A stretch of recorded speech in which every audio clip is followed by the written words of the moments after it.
কারিমার মধ্যে বলছে ফাসায়ারাল্লাহু আমালাকুম ওয়া রাসূলুহু। বলেন পরেরটা বলেন ওয়াল মুমিনুন।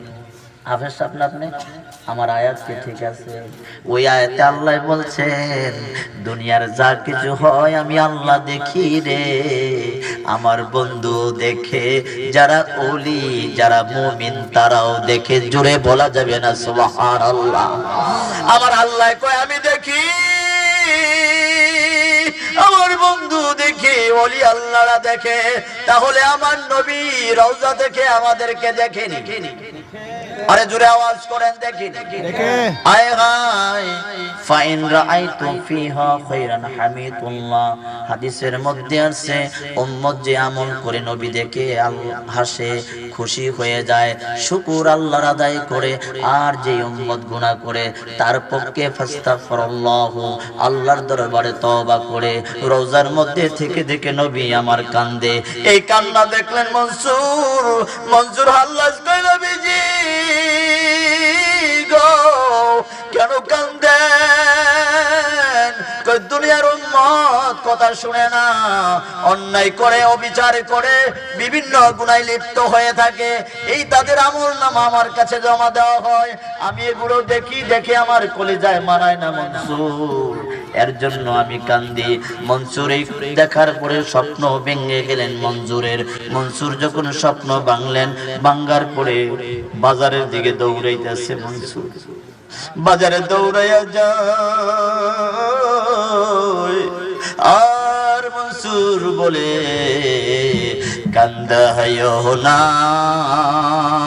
কান্দায়ো না,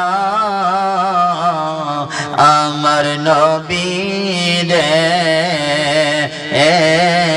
কান্দায়ো না, মোহাব্বতে কান্দায়ো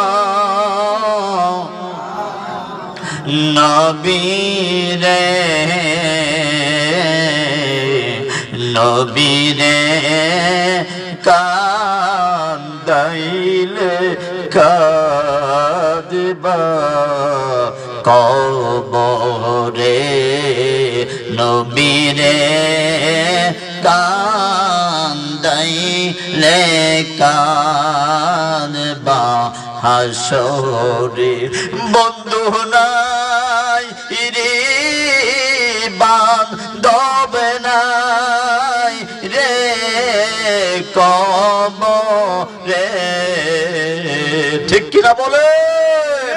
কবরে আপন কেউ আসেনি, নাই নাই নাই নাই। আমার আল্লাহ কোরআনে বলেন ইয়াউমা ইউফিরুল মারউ মিন আখি ওয়া উম্মিহি ওয়া আবিহি ওয়া সাহিবাতি ওয়া বানিহি। হাশরের মাঠে এমন হবে যেখানে বাবা কাজে আসবে না, সন্তান কাজে আসবে না, বেগম কাজে আসবে না, কোনো কিছু কাজে আসবে না, একা হয়ে যাবেন, কবরে একা হয়ে যাবেন, হাশরে একা হয়ে যাবেন। নবী বললেন কেউ যদি দুরূদ পড়ে রে, ওই মাঠ থেকে তারে বাছাই যাচাই করে আমি নবী ধরে ধরে জান্নাত পৌঁছায়া দেব। জোরে বলা যাবে না সুবহানাল্লাহ? সাহাবারা চাইছে আমার নবী খুশি হোক, সুবহানাল্লাহ বলেন। সাইয়েদনা আবু বকর গেলেন দাওয়াত দেওয়ার জন্য, নবীর কদমে গিয়ে বলেন নবীজি ইয়া রাসূলুল্লাহ দাওয়াত গ্রহণ করেন গো নবী, আমার ঘরে কথা বলবেন না আব্বা, কেউ কথা বলবেন না, আপনাদের কাছে অনুরোধ, আমি মুসাফির মানুষ, কেউ কথা বলবেন না। ডাক দিয়ে বললেন নবী গো আমার দাওয়াত কবুল করেন। নবী কয় মঞ্জুর হয়ে গেল, যাও আবু বকর বাড়িতে যাও, দাওয়াত কবুল, সময় মতো আমি তোমার বাড়ি গিয়ে পৌঁছবো। জুড়ে কোন সুবহানাল্লাহ? বাড়িতে আবু বকর ফিরে আসলেন, আয়েশা দেখে বেগমের মন ভালো না, বেগম কান্দে। কিরে বেগম কান্দ? তো বাজার থেকে কেমন মাছ কিনে আনছো? আমি অনেক চেষ্টা করলাম মাছটাকে রান্না বান্না করার জন্য, যখনই আমি তাওয়ার ভিতরে যাই চুলার আগুন বন্ধ হয়ে যায়। মারহাবা বলেন। মারহাবা। আমি আবার চুলা গরম করে আবার মাছের টুকরা তাওয়ার মধ্যে দেই, আবার চুলা বন্ধ হয়ে যায়। আমি বারবার চেষ্টা করলাম, আমি আগুন গায়ে লাগাইতে পারলাম না, মাছের টুকরা আমি বাঁচতে পারলাম না।